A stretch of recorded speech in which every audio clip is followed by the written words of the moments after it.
Hello बच्चों, आज हम लोग फिर से वापस आ गए हैं अपने वेक्टर अलजेब्रा क्लास 12 मैथमेटिक्स का 10.2 एक्सरसाइज हम लोग बना रहे थे और 10.2 एक्सरसाइज में क्वेश्चन नंबर 1 से 7 तक हो गया है। आज अब हम लोग देखेंगे क्लास 12 वेक्टर अलजेब्रा 10.2 एनसीईआरटी का क्वेश्चन नंबर 8 to 15। बच्चों को ये कहा जा रहा है कि एनसीईआरटी के कॉन्सेप्ट्स को समझने के लिए आपको किसी भी तरह के concepts, only not for NCERT, you have to follow the introductions. Topic 1 2 3 जो है वेक्टर अलजेब्रा का एलाबोरेट इंट्रोडक्शन है, आप उसको देख लो एक बार, उसके बाद ये सारे वीडियोस पे आओ। आप देखो एकदम इजी गोइंग में चैप्टर्स को सॉल्व कर लोगे। तो आज हम लोग स्टार्ट करेंगे वेक्टर अलजेब्रा का, ठीक, वेक्टर अलजेब्रा हम लोग स्टार्ट करेंगे और वेक्टर अलजेब्रा में हम लोग देखेंगे क्वेश्चन नंबर 8 से। ठीक है, तो क्वेश्चन नंबर हम लोग 8 से देखा जाए। क्वेश्चन नंबर 8 से हम लोग देखेंगे। सभी बच्चे रेडी हो गए हैं क्वेश्चन नंबर 8 से देखने के लिए? चलिए स्टार्ट करते हैं हम लोग आज क्वेश्चन नंबर 8। क्वेश्चन नंबर 8 आज हम लोग को देखना है, तो पढ़ लीजिए सभी बच्चे। बुक यहाँ पर साइड में है, आप लोग अपनी बुक को खोल लीजिए। इसमें बहुत छोटा दिखेगा, तो आपको इस पे बहुत फोकस नहीं करना है। आप अपने बुक को निकाल लो और जल्दी से रेडी हो जाओ। बुक, कॉपी, पेन सब लोग निकाल लेंगे और स्टार्ट हो जाएंगे वेक्टर अलजेब्रा पढ़ने के लिए। क्वेश्चन नंबर 8 कहा है क्वेश्चन नंबर 8 में कि find the unit vector of the direction P and Q, जिसमें से ये दिया हुआ है कि P पॉइंट है। P पॉइंट क्या दिया हुआ है? 1 2 3 एंड Q पॉइंट दिया हुआ है, Q पॉइंट दिया हुआ है 4 5 एंड 6। P पॉइंट और Q पॉइंट दिया हुआ है। आपको कहा है यूनिट वेक्टर, तो पहले आपको क्या करना पड़ेगा? इसका पोजीशन वेक्टर निकालना पड़ेगा। पोजीशन वेक्टर कैसे निकालोगे? पोजीशन वेक्टर निकालने के लिए पहले स्केलर कंपोनेंट निकाल लो। Scalar component of PQ। PQ का मतलब ये इनिशियल है, याद है? बताए थे। ये क्या है? फाइनल। हाँ सर बताए थे। देखो, इंट्रोडक्शन पढ़े रहने से कोई भी चीजें कितना आसान हो जाता। अब हम लोग क्या करते थे? कंपोनेंट निकालने के लिए क्या करते हैं? फाइनल माइनस इनिशियल करते हैं। फाइनल माइनस इनिशियल बिल्कुल करते हैं। तो चलो सॉल्व किया जाए। ये हो गया x1 y1 और z1, और ये हो गया x2 y2 और z2। ठीक है, x2 y2 z2। तो क्या करेंगे? x2 माइनस x1, याद है? x2 माइनस x1 करेंगे, y2 माइनस y1 करेंगे और z2 माइनस z1 करेंगे। तो x2 कितना है? 4 माइनस 1, फिर कितना है? 5 माइनस 2, फिर कितना है? 6 माइनस 3। ठीक है, x2 minus x1, y2 minus y1 और z2 माइनस z1। चलो माइनस कर दिए, तो 3 3 एंड 3, तो क्या होगा? 3i कैप, 3j कैप और 3k कैप। यही ना होता है? यही ना होगा? ये आ गया इसका वेक्टर। वेक्टर किसका आया? PQ का। PQ का ये आ गया वेक्टर कंपोनेंट। अब आप इससे आसानी से यूनिट वेक्टर निकाल लोगे, बहुत आसानी से आप यूनिट वेक्टर निकाल लोगे। यूनिट वेक्टर निकालें, इसको ऊपर का इरेज कर लें। ऊपर का हम इरेज करने जा रहे हैं। ठीक है, इरेज करिए। चलिए भाई, इरेज कर दिए। अब हमको इसका पूछा था यूनिट वेक्टर, तो PQ का यूनिट वेक्टर हमको निकालना है। तो कैसे करेंगे? किसी भी वेक्टर का यूनिट वेक्टर निकालने के लिए क्या करेंगे? वेक्टर डिवाइडेड बाय वेक्टर का magnitude. Vector divided by vector का मैग्नीट्यूड। याद है? याद है ना? याद है? ठीक है, याद है। चलिए, अब क्या आया कि वेक्टर तो हमको पता ही है। वेक्टर तो पता ही चल गया, 3i cap plus 3j cap plus 3k cap. अब डिवाइडेड बाय इसके साथ मैग्नीट्यूड, तो मैग्नीट्यूड यहां निकाल दे रहे हैं हम। मैग्नीट्यूड कैसे निकालेंगे? 3 का स्क्वायर प्लस 3 का स्क्वायर प्लस 3 का स्क्वायर। ये हो गया 9 प्लस 9 प्लस 9 27। 27 का मतलब फिर वही हो गया 9 इंटू 3 इज इक्वल टू 3√3। 3√3 आ गया। अब चाहो तो तुम एक काम करो कि 3 से सब 3 को काट दो। 3 से सब 3 को चाहो तो तुम काट दो कॉमन लेके। ठीक है, ये 3 सब 3 को काट देगा, ये 3 सब 3 को काटेगा। तो i cap plus j cap plus k cap divided bye √3 is the unit vector. क्या आ गया? ये यूनिट, ये आ गया यूनिट वेक्टर। ठीक है, तो ये हो गया क्वेश्चन नंबर हम लोग देख रहे थे, क्वेश्चन नंबर 8 हो गया। समझ गए? पहले क्या करेंगे? P और Q का पोजीशन वेक्टर निकालेंगे, Q माइनस P कर देंगे। जब पोजीशन वेक्टर निकल जाएगा, इसके मतलब स्केलर वेक्टर कंपोनेंट निकल जाएगा, स्केलर कंपोनेंट निकल गया तो वेक्टर कंपोनेंट निकालने के लिए I J K लगा देंगे, x वाला I, y वाला J, z वाला K। इसके बाद क्या करेंगे कि हम लोग यूनिट वेक्टर निकालने के लिए वेक्टर डिवाइडेड उसका मैग्नीट्यूड कर दिया, ये 3 सब 3 को कॉमन लेके काट देगा तो बच गया, ये खत्म, यूनिट वेक्टर आ गया। चलो क्वेश्चन नंबर 9 पढ़ो। तो मजा आ रहा है, मजा आ रहा है, बिल्कुल मजा आ रहा है, हमको तो बहुत मजा आ रहा है। चलिए क्वेश्चन नंबर 9 पढ़ते हैं। बिल्कुल मजा आना चाहिए और बच्चों को ऐसा लगना चाहिए कि sir is teaching just in front of them, sir उनके सामने ही खड़े होके पढ़ा रहे हैं, बच्चों को ऐसा फील हो, इसीलिए हम ऐसे पढ़ा रहे हैं कि बच्चों को लगे कि sir is just in front of us, बच्चों के जस्ट हम सामने ही खड़े हैं और बच्चों हम आप लोगों के साथ ही हैं। चलिए, for a given 9 number, for a given vector find the unit vectors of a plus b. A vector आपको दिया है 2i cap minus j cap plus 2k cap. B vector आपको दे दिया है, क्या दिया है बी वेक्टर? बी वेक्टर क्या दिया है? बी वेक्टर आपको दिया है आई कैप जे कैप। दिखने में थोड़ा सा दिक्कत होता है क्योंकि ऑनलाइन में इतना लाइट लगा हुआ है ना कि उसमें थोड़ा सा रिकॉर्डिंग करने में प्रॉब्लम हो जाता है। चलो, ए वेक्टर प्लस बी वेक्टर का आपको यूनिट निकालना है, तो पहले इसका सम निकाल लो, सम कर लो, प्लस कर लो, पहले प्लस कर लो। चलो प्लस करो, तो +2 - 1, +2 - 1 प्लस k कैप, -1 ये खत्म, ठीक है, ये खत्म, ये हो गया प्लस i कैप। तो क्या आया? i cap plus j cap आया, ये इसका सम आया। अब इसका हम लोगों को क्या निकालना है? यूनिट वेक्टर निकालना है, तो आप इसका यूनिट वेक्टर निकालो, यूनिट वेक्टर निकालो। चलो जल्दी बताओ कितना आएगा यूनिट वेक्टर। तो यूनिट वेक्टर कैसे निकालते हैं? यूनिट वेक्टर के लिए क्या करेंगे? a plus b vector divided by a plus b vector का मैग्नीट्यूड। तो ये वैल्यू तो हमको पता ही है, a प्लस बी वेक्टर का वैल्यू तो पता ही है हमको, i cap plus k cap, i cap plus k cap divided by magnitude. तो मैग्नीट्यूड निकाल लो, इसका मैग्नीट्यूड निकाल लो, बहुत इजी, 1 और यहां भी कुछ नहीं है 1, तो 1 इसका मैग्नीट्यूड कैसे निकालेंगे? यहां निकाल लेंगे, ए वेक्टर प्लस बी वेक्टर का मैग्नीट्यूड, मतलब 1 का स्क्वायर प्लस 1 का स्क्वायर और अंडर रूट। तो ये 1 + 1 कितना हो गया? √2। तो यहां लिख देंगे √2, ठीक, ये हो गया। इसको चाहे तो हम लोग ऐसे भी लिख सकते हैं, आई कैप डिवाइडेड बाय √2 और plus k cap divided bye √2, ये हो गया यूनिट वेक्टर। हम चाहें तो इसको ऐसे भी लिख सकते हैं, ठीक है। ये हो गया क्वेश्चन नंबर 9। अब क्वेश्चन नंबर 10 देखा जाए, क्वेश्चन नंबर 10। चलिए क्वेश्चन नंबर 10 हम लोग देखते हैं, पढ़ा जाए। क्वेश्चन नंबर 10 पढ़ेंगे सभी बच्चे। क्या हुआ भाई? मोबाइल्स पे फोन आ रहा, अर्जेंट कॉल, अर्जेंट कॉल, ठीक है। चलिए भाई पढ़ा लेते हैं तब रिसीव करते हैं आपका urgent call. Let me teach then I will receive the urgent call, ठीक है। चलो हो गया, मैसेज कर दिए हैं कि after teaching I will take your calls. चलिए, पहले पढ़ाना जरूरी है क्योंकि पढ़ेगा इंडिया तभी तो पढ़ेगा इंडिया ना। क्या एमटीबी? एमटीबी हम लोगों के क्लास में एक स्टूडेंट का नाम है एमटीबी, मोस्ट टैलेंटेड बॉय, समझ गए? MTB is called most talented और बी फॉर बॉय। तो मोस्ट टैलेंटेड बॉय जो है हम लोग क्लास में एक स्टूडेंट है, दैट इज कॉल्ड एज, हम उसको शॉर्ट में बोलते हैं एमटीबी, वो समझ जाता है मोस्ट टैलेंटेड बॉय। जब ये वीडियो को देख रहा होगा तो वो समझ भी जाएगा कि कौन लड़का है वो, ठीक है। चलिए एमटीबी के बाद वापस आ जाते हैं। क्वेश्चन नंबर अब हम लोग देखा जाए 10 नंबर। तो क्या कहा है कि find the vector, find a vector in the direction of the vector, क्या? In the direction of the vector 5i cap minus j cap plus 2k cap.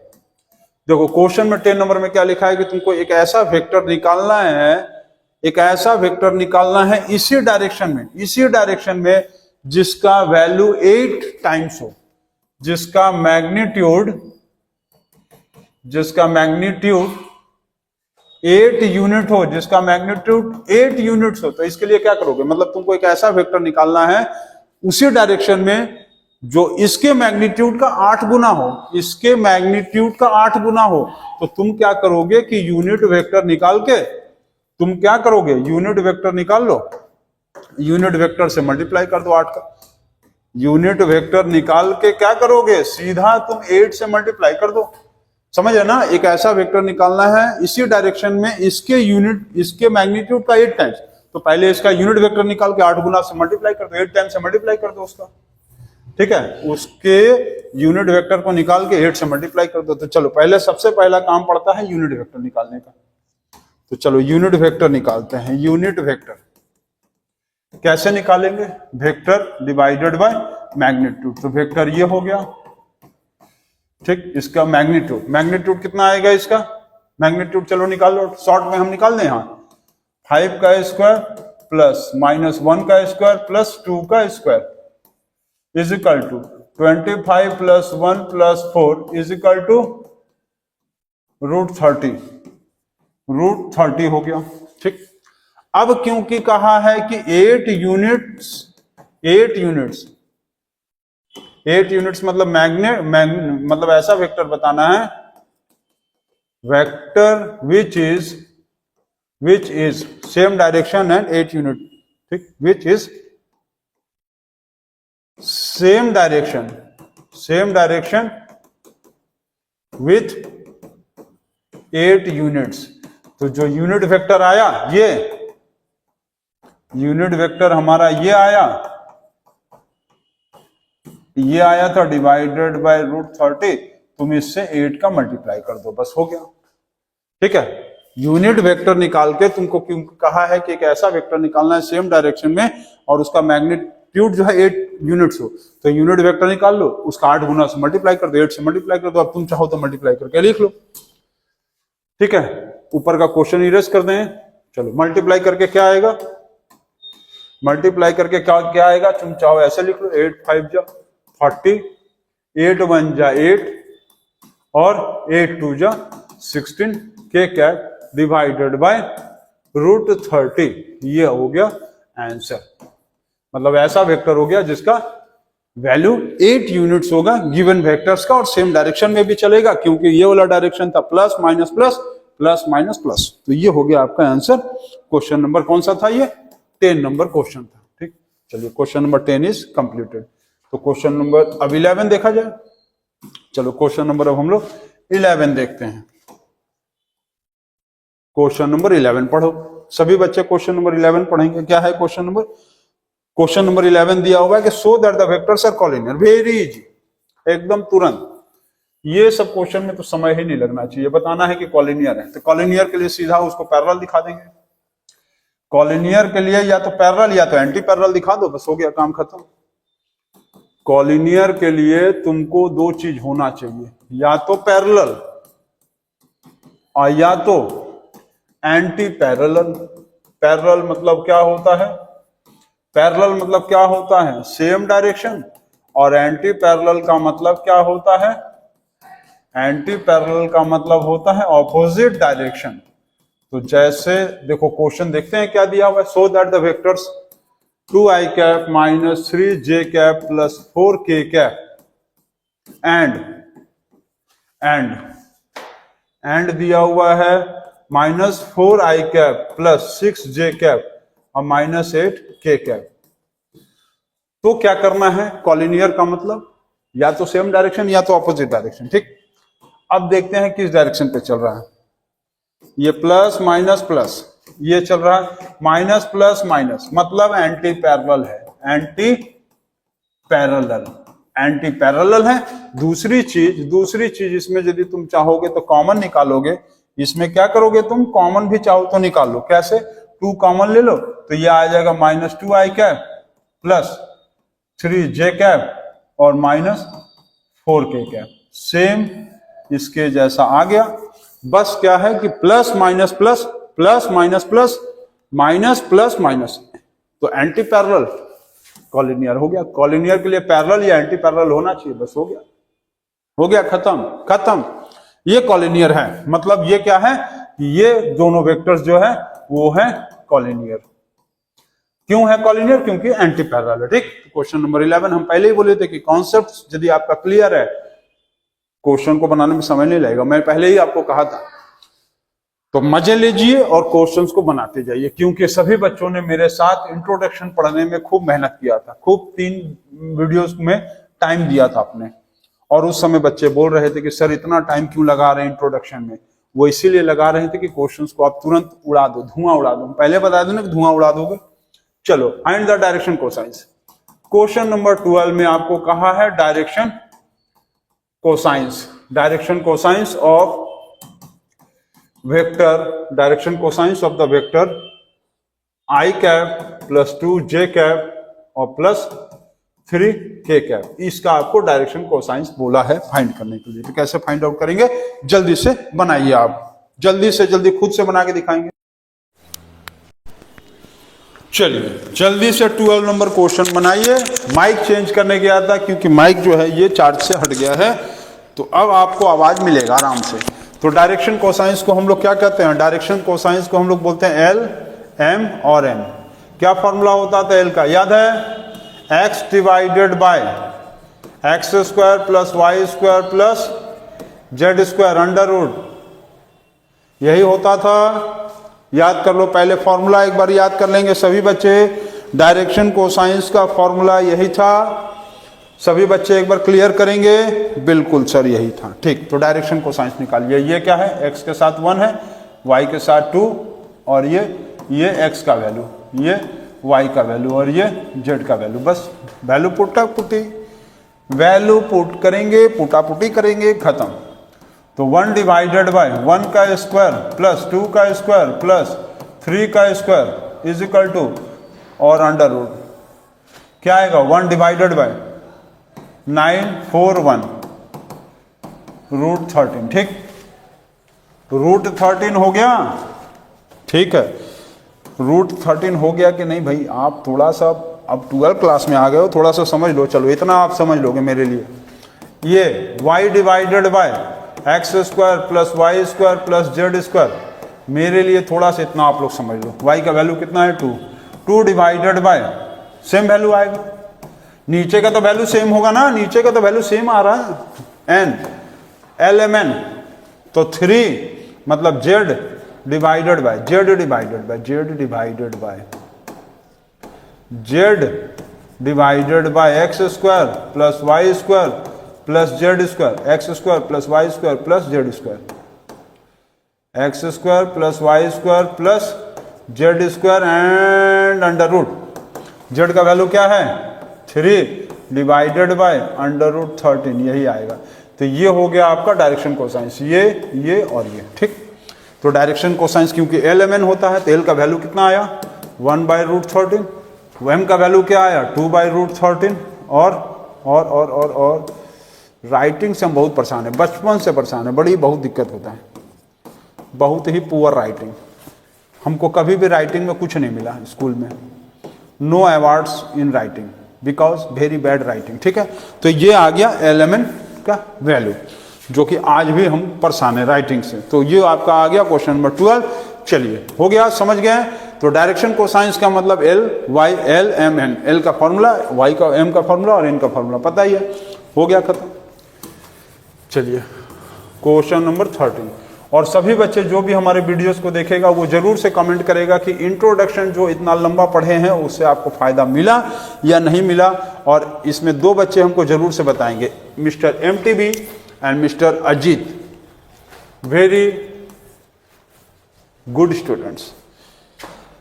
अच्छा, क्वेश्चन नंबर 13 दिया हुआ है, find the direction of the cosines. A का value दिया हुआ है आपको 1 2 -3।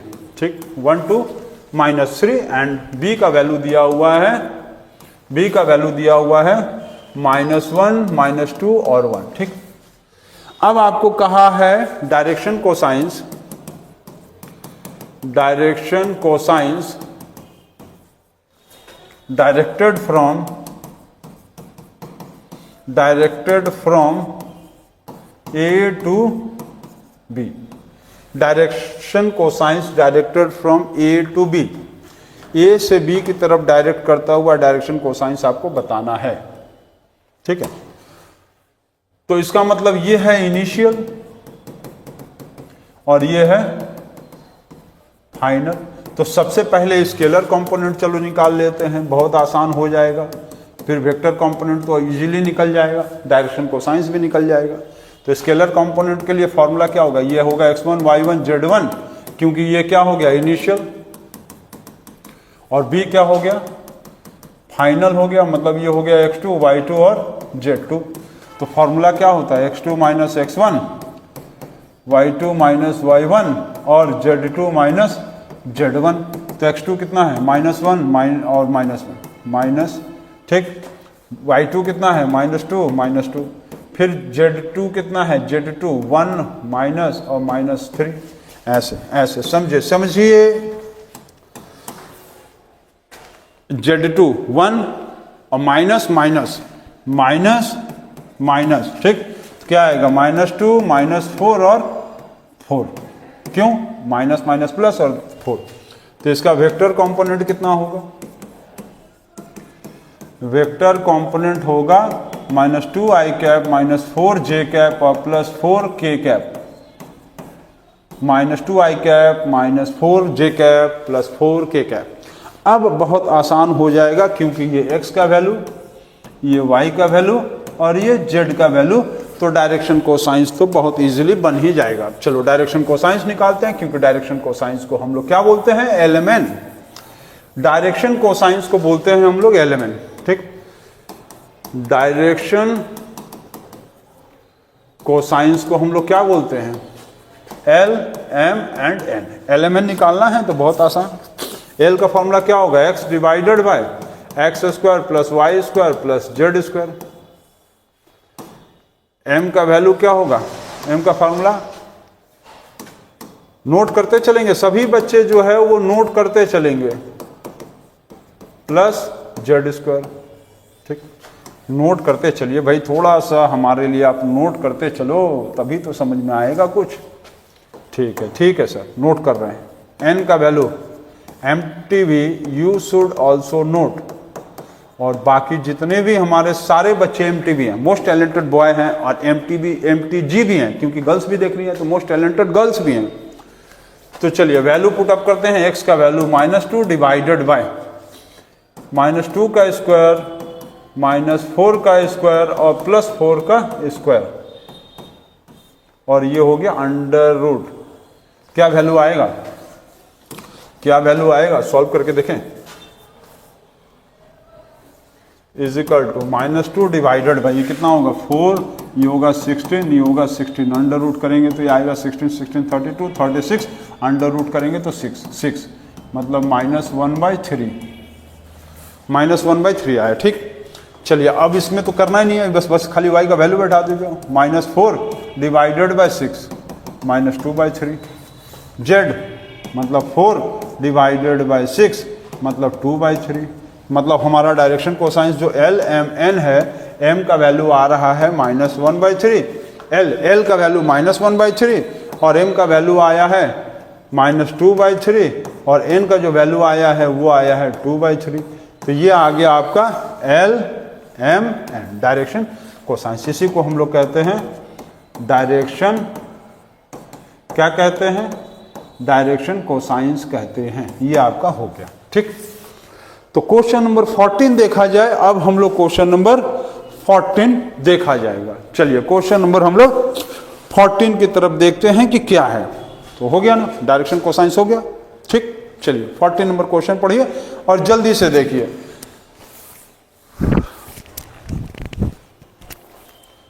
चलिए क्वेश्चन नंबर 14 देखा जाए। तो क्वेश्चन नंबर हम लोग 14 की तरफ मुड़ते हैं और आगे बढ़ते हैं। क्वेश्चन नंबर 14 को देखा जाए। चलिए देखते हैं क्या है। कॉन्सेप्ट्स क्लियर रहने से एकदम इजी हो गया क्वेश्चन। क्वेश्चन नंबर 14 इस टॉपिक का लास्ट क्वेश्चन, क्योंकि पहले ही हमने कहा था कि एक्सरसाइज 10.2 का क्वेश्चन नंबर कहां से बोला गया था, 8 to 14 तक बनवाया जाएगा।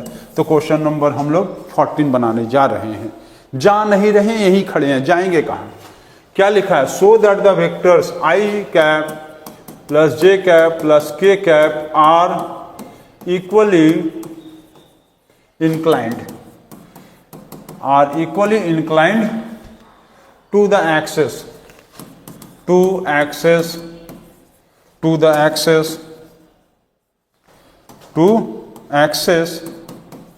ox oy oz। ox का मतलब x एक्सिस, oy मतलब y एक्सिस और oz का मतलब z एक्सिस। तो याद है आप लोगों को, हम एक जब इंट्रोडक्शन पढ़ा रहे थे तो आप लोगों को एक तो हम बल्ब लेके डायग्राम बनाए थे, एक चीज समझाए थे, बल्ब लेके बताए थे, वो फिर हम आपको बता दे रहे हैं। देखो यही है वो बल्ब, नहीं भाई ये वाला बल्ब था, ये तो चपटा वाला बल्ब है सर, गोला वाला बल्ब था, गोला वाला बल्ब। ये बल्ब यदि लेंगे, पॉइंट पे है, किसी भी एक पॉइंट पे यदि एयर में है तो एक्स एक्सिस से एक एंगल बनेगा, एक वाई एक्सिस से एंगल बनेगा, एक जेड एक्सिस से एंगल बनेगा, एक एक्स एक्सिस से एंगल, एक वाई एक्सिस से एंगल और एक जेड एक्सिस से एंगल बनेगा। वही तो कहा है इसने निकालने के लिए, दिखाना है कि इक्वली इंक्लाइंड है, मतलब कहीं ना कहीं आपको डायरेक्शन कोसाइंस निकाल दोगे, डायरेक्शन कोसाइंस निकाल दोगे तो तुमको ये पता चल जाएगा कि कॉस थीटा कितना है। अरे डायरेक्शन कोसाइंस यही ना होता था, कॉस कॉस कॉस, भूल गए क्या? इंट्रोडक्शन को याद करो। L is equal to cos alpha, M is equal to cos beta, N is equal to cos gamma. बस डायरेक्शन कोसाइंस निकाल दो, देखो काम हो गया, खत्म। तो ये क्या है? 1, ये 1, ये 1। चलो L निकालो, L तो क्या आएगा? 1 divided by L is equal to 1। Formula क्या होता है? फॉर्मूला अभी तो डायरेक्शन कोसाइंस का कई क्वेश्चन बनवाए। L is equal to x divided by x square plus y square plus z square, यही ना बताए हैं। M is equal to y divided by x square y square z square. N is equal to z divided by x square plus y square plus z square. देख रहे हो, गिरा से गिरा हुआ क्वेश्चन को सॉल्व कर दिया जा रहा है। तो यहां क्या आएगा? 1 डिवाइडेड बाय, इसका वैल्यू निकाल लो, इसका वैल्यू ऐसे ही निकाल लो ना, 1 स्क्वायर और 1 स्क्वायर, क्या आएगा? अंडर रूट करेंगे तो 1 + 1 + 1 √3, तो क्या आया? √3। ये वैल्यू आ गया L, ये वैल्यू आ गया M, क्योंकि y का भी वैल्यू 1 है। अरे ये वैल्यू x का 1, y का भी 1 और z का भी, x का भी वैल्यू 1 है, y का भी वैल्यू 1 है, z का भी वैल्यू 1 है। तो ये क्या आएगा? LMN। तो ये वैल्यू किसका आया? Cos alpha, cos beta, cos gamma, मतलब कॉस गामा, गामा भाई गामा, कॉस गामा। ठीक, इसका मतलब क्या हुआ? Equally inclined to OX, OY और OZ, मतलब x axis 1/√3, y axis 1/√3, z axis 1/√3, सब वैल्यू सेम आ रहा, इक्वली इंक्लाइंड, खत्म। ये हो गया क्वेश्चन नंबर 14। और आप लोगों ने देखा वेक्टर अलजेब्रा चैप्टर 10.2 का क्वेश्चन नंबर 8 से 14 क्लास 12 मैथमेटिक्स का। तो इंट्रोडक्शन देखा और क्वेश्चन को भी एकदम आसान तरीके से देखा। तो ये हो गया आपका। अब इसके बाद हम लोग क्वेश्चन बनाएंगे, जो नेक्स्ट वीडियो बनेगा उसमें बनेगा क्वेश्चन नंबर 15 से लेके कहां तक है? 19। नेक्स्ट वीडियो में हम लोग देखेंगे, इसी को हम लोग कहां तक ले चलेंगे? क्वेश्चन नंबर 10.2 का नेक्स्ट वीडियो में हम लोग, नेक्स्ट वीडियो या लेक्चर में हम लोग, नेक्स्ट लेक्चर या वीडियो में हम लोग चलेंगे question number 15 to question number 19। ठीक, तो आगे हम लोग देखते हैं, आप लोग मजे लेते रहिए।